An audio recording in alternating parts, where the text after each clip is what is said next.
ఎవ్వరి అండ కోసం ఎదురు చూడకుండా తను సాధించాలనే ఒకే ఒక్క కోరికతో తన పయనం మొదలుపెట్టింది. తన ప్రయాణంలో ఎన్నో అడ్డంకుల్ని అధిగమించిన ఏదో ఒక రూపంలో కోలుకోలేని దెబ్బలు తగులుతున్నా వాటికి భయపడి ఆగిపోకుండా, అలసిపోకుండా, నిరుత్సాహపడకుండా ఎదురు నిలబడి ముందుకు సాగింది.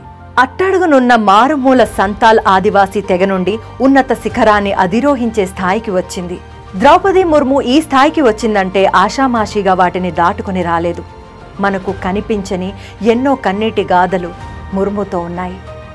తను ఎంతో ఊహించుకున్న కుటుంబ చిత్రం ఒక్కసారిగా విచ్ఛిన్నమైన వాటన్నిటినీ తట్టుకుని పోరాడుతూ నిలబడిన మహిళ ద్రౌపది ముర్ము. ద్రౌపది ముర్ము జూన్ 20, 1958వ సంవత్సరంలో ఒడిశాలోని మయూర్భంజ్ జిల్లా బైడపోసి గ్రామంలో సంతాలి గిరిజన కుటుంబంలో బిరంజ్ నారాయణ్ తుడికికి జన్మించింది. ఆమె సోదరులు భగవతుడు, శరణితుడు. తాతలు, తండ్రి గ్రామ పెద్దలుగా ఉన్నా ఆర్థికంగా ఎదగలేకపోయారు.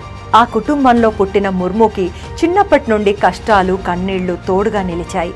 ఉపర్బేడ్లోని KBHS స్కూల్లో చదువు ఆరంభించి తన తండ్రి, అన్నలు చదువురాని కారణంగా ఆర్థికంగా ఎదగలేకపోయారని తను ఎలాగైనా చదువుకుని వాళ్లకి అండగా ఉండాలనే పట్టుదలతో చదువుకునేది. సోదరులకు, తండ్రికి బయట ప్రపంచం తెలియకపోయినా ముర్ము వాళ్ళ నాయనమ్మ దగ్గర కొన్ని రోజుల పాటు భువనేశ్వర్లో ఉండడంతో అక్కడి పద్ధతులు, పరిస్థితులపై అవగాహన ఉండేది. అప్పుడప్పుడు హిందీ, ఇంగ్లీష్ పదాలు కూడా మాట్లాడుతూ ఆ విషయాలన్నీ ముర్ముకి చెబుతూ ఆడపిల్లలు ముందుకు వెళ్లాలంటే చదువుకోవాలి, నువ్వు చదువుకోవాలి అని చెప్పేది. నాయనమ్మ కోరిక ప్రకారం 7వ తరగతి వరకు ఉమర్బేడ్లోని స్కూల్లో చదివింది. ఆ తర్వాత పై చదువులు చదువుకోవాలంటే చుట్టుపక్కల ఊర్లలో పాఠశాల లేకపోవడంతో ఆలోచనలో పడింది. ఆ కాలంలో ఆడపిల్లలు చదువుకోవడమే చాలా పెద్ద సాహసోపేతమైన విషయం. అలాంటిది ఒక ఆదివాసీ అమ్మాయి 7వ తరగతి వరకు కూడా చదువుకోవడం చాలా గొప్ప విషయం. అప్పటి కాల పరిస్థితుల్లో ఒంటరిగా అమ్మాయి బయట ఊరికెళ్లి చదవడం ఒక కలగా ఉండేది. అలాంటి సందర్భంలో వాళ్ళ నాయనమ్మ ముర్ముతో నీ చదువు ఆగకూడదు, రాజధానిలో చదువులు బాగుంటాయి, అక్కడ చదువుకుంటే ఉద్యోగాలు వస్తాయని చెప్పింది. అక్కడ అమ్మాయిలకు కూడా ప్రత్యేకంగా హాస్టల్స్ ఉంటాయట, నువ్వు ఎలాగైనా అక్కడికి వెళ్ళి చదువుకో అని నాయనమ్మ చెప్పడంతో తండ్రి కూడా సరే అన్నాడు. అప్పుడే గ్రామ పర్యటనకు మంత్రి వస్తున్నాడని తండ్రికి తెలిసింది. తండ్రి ముర్ముతో నీ సర్టిఫికెట్స్ తీసుకుని మంత్రిని కలువు, నేను రాలేను, నా భాష వాళ్లకు అర్థం కాదు, అంత దూరం వచ్చే స్తోమత లేకపోవడంతో నువ్వే వెళ్ళిరా అని కూతురికి తండ్రి చెప్పాడు. 12 సంవత్సరాల ముర్ము ఒక్కతే ధైర్యం చేసి మయూర్భంజ్ పర్యటనకు వచ్చిన మంత్రిని కలవడానికి వెళ్ళింది. మంత్రి దగ్గరున్న IAS, IPS లకు తన సర్టిఫికెట్స్ చూపించి ఇంకా చదువుకోవాలని ఉంది, సాయం చేయమని వాళ్లను అభ్యర్థించింది. ముర్ముని చూసి ఒక గ్రామీణ ఆదివాసీ అమ్మాయి చదువుకుంటానని వచ్చింది, ఈ అమ్మాయికి ఎలాగైనా సాయం చేయాలని ఆఫీసర్లు మంత్రికి చెప్పారు. మంత్రి రికమెండేషన్తో భువనేశ్వర్లోని రమాదేవి మహిళా కళాశాలలో గ్రాడ్యుయేషన్ వరకు అక్కడే చదువుకుంది. బ్యాంక్ ఉద్యోగిగా పనిచేస్తున్న శ్యామ్ చరణ్ ముర్ముతో తన 15వ ఏటనే పెళ్లి చేశారు. కుటుంబానికి తోడుగా ఉండాలనే ఉద్దేశంతో ఆమె 1979 ఒడిశా ప్రభుత్వ నీటిపారుదల శాఖలో జూనియర్ అసిస్టెంట్లా కూడా జాయిన్ అయ్యారు. ఇద్దరూ ఉద్యోగం చేస్తూ ఉంటే పిల్లల జీవితం పాడవుతుందని అత్తమామలు ఉద్యోగం మానేసి పిల్లల్ని చూసుకోమని చెప్పడంతో ముర్ము 1983లో తన 3 పిల్లలను చూసుకోవడానికి చేస్తున్న ప్రభుత్వ ఉద్యోగాన్ని వదులుకుంది. పిల్లల ఆలనా పాలనా చూసుకుంటూ మిగిలిన సమయాన్ని పుస్తకాలు చదవడం, అల్లికలు వేయడం హాబీగా తీసుకుంది. పిల్లలు స్కూల్కు వెళ్లేంత పెద్దవాళ్లయ్యారు. తరువాత సమయం అంతా వృధాగా ఉంటున్నాను, పుస్తకాలు చదవడమే కాదు చదివింది నలుగురికి పంచాలి అనుకుంది. అదే విషయం భర్తతో చెప్పింది. భర్త నుండి సహకారం లభించడంతో ముర్ము రాయ్రంగపూర్లోనే Shri Aurobindo integral education and research ఇన్స్టిట్యూట్లో అసిస్టెంట్ ప్రొఫెసర్గా టీచింగ్ చేయడం మొదలుపెట్టారు. ముర్ము ఏ పని చేసినా పూర్తి నిబద్ధతతో చేసేది. క్లాసులు చెప్పే సమయంలో కూడా విద్యార్థులకు అర్థమయ్యే విధంగా చెప్పేది. విద్యార్థుల పేరెంట్స్ వచ్చి ముర్ము చెప్పే సబ్జెక్ట్కి ట్యూషన్కి కూడా వెళ్లకుండానే 80 నుంచి 90% తెచ్చుకున్నారని చెప్పి ముర్ముని అభినందించేవారు. తన తోటి టీచర్లతో సామాజిక సేవలో కూడా పాల్గొనేవారు. చుట్టుపక్కల గ్రామాలలో ఉన్న ఆదివాసీ పిల్లల్ని చదువు వైపు వెళ్లేలా చేయాలనే ఉద్దేశంతో ముర్ము కూడా వాళ్లతో సామాజిక సేవలో పాల్గొని ప్రతి గ్రామం తిరిగి స్కూళ్లకి వెళ్లని పిల్లల్ని గుర్తించి వారికి చదువు విలువ గురించి చెబుతూ చైతన్యపరిచేది ముర్ము. ఆదివాసీల కోసం పాటుపడే సౌరభ్జీత్ జీ ముర్ముతో, నువ్వు రాజకీయాల్లోకి వెళ్ళు, నువ్వు అనుకున్న దానికంటే కూడా ఇంకా ఎక్కువ మందికి సహాయం చేయగలవు అని ఆమెతో చెప్పారు. అప్పటి పరిస్థితుల్లో రాజకీయాలపై మంచి అభిప్రాయం ఉండేది కాదు. అందున మహిళలు అటు వెళితే సమాజంలో వేరే విధంగా అనుకునేవారని ఆయన చెప్పిన విషయం విని ఊరుకుంది. ముర్ము స్కూల్లో చదువుకోవడానికి సాయం చేసిన మంత్రి స్నేహితుడు ముర్ముకి సహ టీచర్గా పనిచేసేవాడు. రోజూ కలిసేవాళ్లు. ముర్ములో డెడికేషన్ గమనించిన ఆయన రాజకీయాల్లోకి రమ్మని చెప్పేవాడు. ఇదే విషయాన్ని ముర్ము భర్తతో కూడా చర్చించాడు. శ్యామ్ చరణ్ ముర్ముకి రాజకీయాలంటే ఇష్టం ఉండడంతో ముర్ముని వెళ్లమని చెప్పాడు. దానికి ముర్ము భర్తతో, రాత్రి పగలు పనిచేయాల్సి ఉంటుంది, మగవాళ్లతో కలిసి తిరగాల్సి ఉంటుంది, ఒక్కోసారి రాత్రంతా అక్కడే ఉండాల్సి రావచ్చు, ఇవన్నీ మీకు ఓకే అంటే వెళ్తాను అని చెప్పింది. భర్త అన్నిటికీ సరే అని భార్యకు ధైర్యం చెప్పి వెళ్లమని ప్రోత్సహించారు.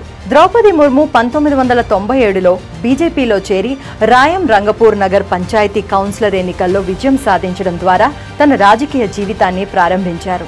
ముర్ము 2000వ సంవత్సరంలో రాయరంగ్పూర్ నగర్ పంచాయతీ చైర్పర్సన్ అయ్యారు. శానిటేషన్ విభాగానికి ఇన్ఛార్జిషిప్ ఇవ్వడంతో 15 వార్డులను తిరిగి ప్రతి వార్డును దగ్గరుండి క్లీన్ చేయించారు.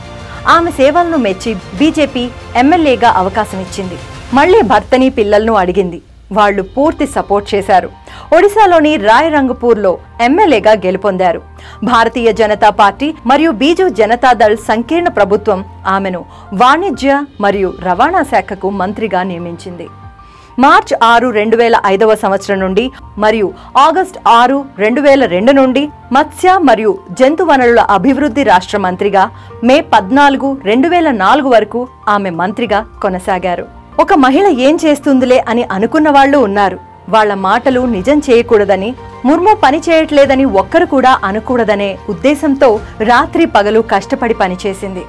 అందరూ మెచ్చుకున్నారు. కానీ భర్తకు, పిల్లలకు సమయాన్ని కేటాయించలేకపోయింది.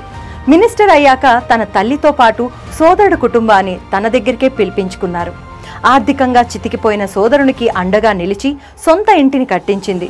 తను పుట్టిన ఊరైన బల్దాపోసిలో ప్రజా రవాణాకు ఇబ్బంది ఉండడంతో ప్రజలు సులభంగా రాకపోకలు సాగించేందుకు వీలుగా 2003లో తన గ్రామంలో ఒక వంతెనను నిర్మించారు. ఆమె చేసిన సేవలకు మెచ్చి రాయరంగ్పూర్ ప్రజలు ఆమెను 2004లో మళ్లీ ఎమ్మెల్యేగా గెలిపించారు. 2007లో ఒడిశా శాసనసభ ఉత్తమ ఎమ్మెల్యేగా ఆమెను నీలకంఠ్ అవార్డుతో సత్కరించారు. ఇదే సమయంలో ఆమె మయూర్భంజ్లో బీజేపీ జిల్లా అధ్యక్షురాలిగా మరియు 2006 నుండి 2009 వరకు బీజేపీ షెడ్యూల్ తెగ మోర్చా రాష్ట్ర అధ్యక్షురాలిగా పనిచేశారు. తర్వాత భారతీయ జనతా పార్టీ షెడ్యూల్డ్ తెగ మోర్చా జాతీయ ఉపాధ్యక్షురాలిగా కూడా పనిచేశారు. దీంతో పాటు ఆమె బీజేపీ గిరిజన మోర్చా జాతీయ కార్యవర్గ సభ్యురాలిగా కూడా ఉన్నారు. ఎంత సేవ చేసినా అందర్నీ సంతృప్తి పరచలేం. అదేవిధంగా అసంతృప్తితో ప్రజలు ఆమెని ఎమ్మెల్యేగా ఓడించారు. 2009 ఎన్నికల్లో ఓడిపోయిన ముర్ము బాధపడలేదు. సమయం దొరికిందని ఊరికెళ్లి పిల్లల్ని చూసుకోవాలనుకుంది. అదే విషయం భర్తకు చెప్పి ఊరికి వెళ్ళింది.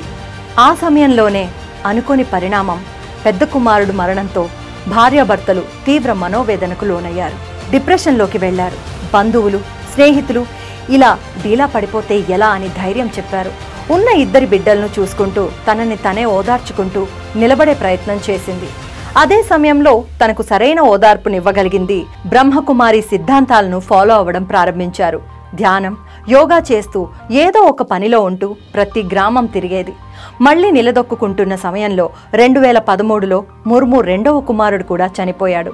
2 పిల్లలు చనిపోవడంతో ద్రౌపది ముర్ము భర్త శ్యామ్ చరణ్ ముర్ము పూర్తిగా డిప్రెషన్లోకి వెళ్లిపోయి అదే దిగుల్తో 2014లో చనిపోయారు. ఆ తర్వాత అమ్మ చనిపోవడం, తన సోదరుడు కూడా చనిపోవడంతో ధైర్యం చెప్పేవాళ్లే తనకు దూరం అయిపోవడంతో ఎక్కడో అగాధంలో కూరుకుపోయినంతగా బాధపడిపోయారు. బాధపడినా ధైర్యం తెచ్చుకుని ఉన్న కూతురు ఇటిశ్రీ ముర్మును జాగ్రత్తగా చూసుకుంటూ తన బాధలను తట్టుకుని సమాజానికి సేవ చేస్తూ వచ్చారు. ముర్ము సేవలను గుర్తించిన బీజేపీ ప్రభుత్వం ముర్మును 18 మే 2015వ జార్ఖండ్ గవర్నర్గా నియమించింది. జార్ఖండ్ మొదటి మహిళా గవర్నర్ అయ్యారు. అంతేకాకుండా ఒడిశా నుండి భారతదేశంలోనే నియమితులైన మొదటి గిరిజన మహిళా గవర్నర్ కూడా ఆమె అయ్యారు. 2016లో ద్రౌపది ముర్ము తన మరణాంతరం కశ్యప్ మెమోరియల్ కంటి ఆసుపత్రికి తన కళ్లను దానం చేస్తానని ప్రకటించారు. ముర్ము జార్ఖండ్ 9వ గవర్నర్గా 2021 వరకు ఆ పదవిలో పనిచేశారు. అవార్డులు మరియు రివార్డులను ఉప్పేడా గ్రామంలోని ఆమె పూర్వీకుల ఇంట్లో భద్రపరిచారు. ముర్ము తన ఇంటిని ట్రస్ట్లా మార్చింది. భర్త, కుమార్ల పేర్లతో ట్రస్టీ SLS అని పేరు పెట్టారు. 4 ఎకరాల విస్తీర్ణంలో ట్రస్టు ఏర్పాటు చేశారు. దానిని పాఠశాలకు విరాళంగా ఇచ్చారు. ముర్ము తన భర్త మరియు కొడుకుల కోసం పాఠశాలలో ఒక స్మారకాన్ని కూడా నిర్మించారు. ద్రౌపది ముర్ము 2022 భారత అధ్యక్ష ఎన్నికలకు నేషనల్ డెమోక్రటిక్ అలయన్స్ అభ్యర్థిగా 24 జూన్ 2022న నామినేషన్ వేశారు. ఆమె నామినేషన్లో PM మోడీ ప్రపోజర్ అయ్యారు మరియు రాజ్నాథ్ సింగ్ 2వ వ్యక్తి అయ్యారు. ఇవి ద్రౌపది ముర్ము గారికి సంబంధించిన విశేషాలు.